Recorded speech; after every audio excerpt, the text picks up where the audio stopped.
Assalamu Alaikum. Hello friends, welcome back to my channel. இன்னைக்கு நம்ம சேனல்ல உளுந்த வடை எப்படி செய்யலாம்னு தான் பார்க்க போறோம். என்னோட மலையாளி friend ஒருத்தவங்க உளுந்த வடை ரெசிபி அப்லோட் பண்ணுங்கன்னு சொல்லிட்டு पर्सनலாவே என்கிட்ட கேட்டிருந்தாங்க. அவங்களுக்காக ஷேர் பண்ணிக்கிறேன். சின்ன சின்ன டிப்ஸோட சொல்லி கொடுத்திருக்கேன். சோ வீடியோ வந்து ஸ்கிப் பண்ணாம ஃபுல்லா பாருங்க. இப்போ வாங்க வீடியோக்குள்ள போகலாம். உளுந்த வடை செய்கிறதுக்காக 2 கப் அளவுக்கு நான் வெள்ளையாக இருக்கிற உருட்டு உளுந்து எடுத்திருக்கேன். உளுந்து வந்து நல்ல குவாலிட்டியாக பார்த்து வாங்கிக்கோங்க. உளுந்து வந்து நல்லா 4-5 டைம் வாஷ் பண்ணிவிட்டு இது கூட தண்ணி சேர்த்துக்கோங்க. கரெக்டாக 2 hours மாதிரி ஊற வச்சு எடுத்துகிட்டு வந்திருக்கேன். அதிகமாக ஊற வைக்கணும்னு அவசியம் கிடையாது. இப்போ வந்து நல்லா இந்தளவுக்கு ஊறி வந்ததுக்கப்புறமா தண்ணி நல்லா வடித்து எடுத்துக்கோங்க.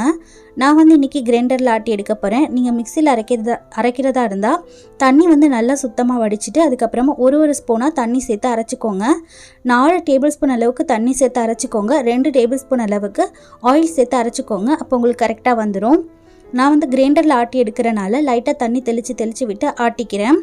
உளுந்து வந்து நமக்கு ஒரு 20 நிமிஷம் போல் நல்லா வந்து அரைஞ்சி வந்துடும். 20 நிமிஷத்துக்கு மேலே வந்து உளுந்து அரைய விடாதீங்க. இந்த அளவுக்கு நல்லா வெள்ளையாக இருக்கணும். கையிலேருந்து எடுத்து கீழே விட்டால் நல்லா வந்து பொத்துன்னு விழுவணும். அதுதான் பதம். இப்போ இதை வந்து நான் வலிச்சு எடுத்துகிட்டு வந்துட்டேன். பாருங்கள் எந்த அளவுக்கு நல்லா உருண்டை பிடிக்க வருதுன்னு. இப்போ இந்த கன்சிஸ்டன்சியில் வந்து மாவை ஆட்டி எடுத்துக்கோங்க. இந்த மாவில் நம்ம இப்போ உப்பு சேர்க்கல இல்லையா, அதனால் உளுந்த வடைக்கு தேவையான அளவுக்கு உப்பு சேர்த்துக்கலாம். உப்பு சேர்த்ததுக்கப்புறமா மாவு வந்து நமக்கு லைட்டாக கொலப்பாக ஆகிடும். அதை வந்து பேலன்ஸ் பண்ணிக்கிறதுக்காக 2 டீஸ்பூன் அளவுக்கு நான் ரவை சேர்த்துக்கிறேன். ரவை வந்து நல்லா பொடிசாக இருக்கிற ரவையாக பார்த்து சேர்த்துக்கோங்க. ரவை சேர்க்குறனால நமக்கு 2 பெனிஃபிட்ஸ் இருக்குது. ஒன்று என்னென்னு பார்த்தீங்கன்னா, உளுந்த வடைக்கு மேலே இருக்கிற லேயர் வந்து நல்லா நமக்கு கிறிஸ்பியாக தெரியும்.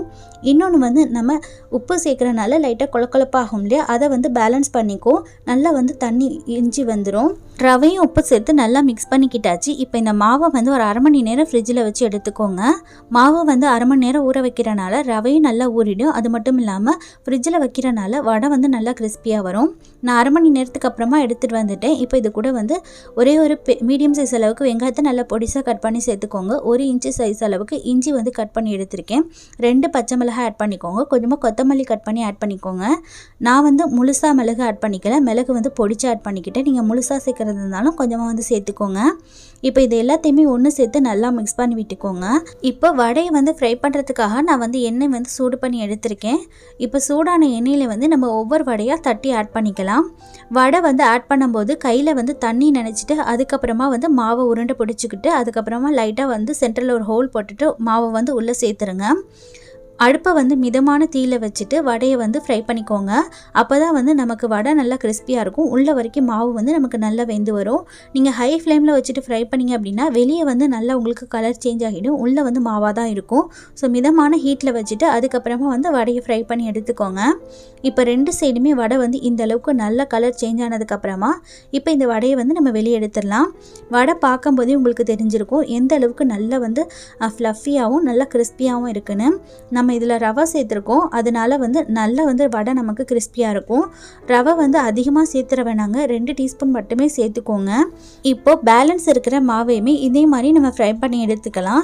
அவ்வளோதாங்க, நம்மளோட சூப்பரான கிறிஸ்பியான டேஸ்டியான உளுந்த வடை ரெடி ஆகிடுச்சு. இந்த உளுந்த வடையை நான் சொல்லி கொடுத்த இதே மாதிரி மெத்தடில் கண்டிப்பாக ட்ரை பண்ணி பாருங்கள். வெளியே நல்லா கிறிஸ்பியாகவும் உள்ள நல்லா சாஃப்டாகவும் சாப்பிட்றதுக்கு ரொம்ப டேஸ்டியாக இருக்கும். இந்த உளுந்த வடையோட சாம்பார் சட்னி ரொம்ப அருமையாக இருக்கும். ட்ரை பண்ணி பாருங்கள். ட்ரை பண்ணி பார்த்துட்டு டேஸ்ட் எப்படி வந்தது அப்படிங்கிறத மறக்காமல் ஃபீட்பேக் சொல்லுங்கள். வீடியோ பிடிச்சிருந்ததுன்னா லைக் பண்ணிக்கோங்க. இதே மாதிரி வேறொரு ரெசிபியோட மீட் பண்ணுறேன். ஓகே ஃப்ரெண்ட்ஸ், பாய். அஸ்ஸலாமு அலைக்கும். தேங்க்ஸ் ஃபார் வாட்சிங்.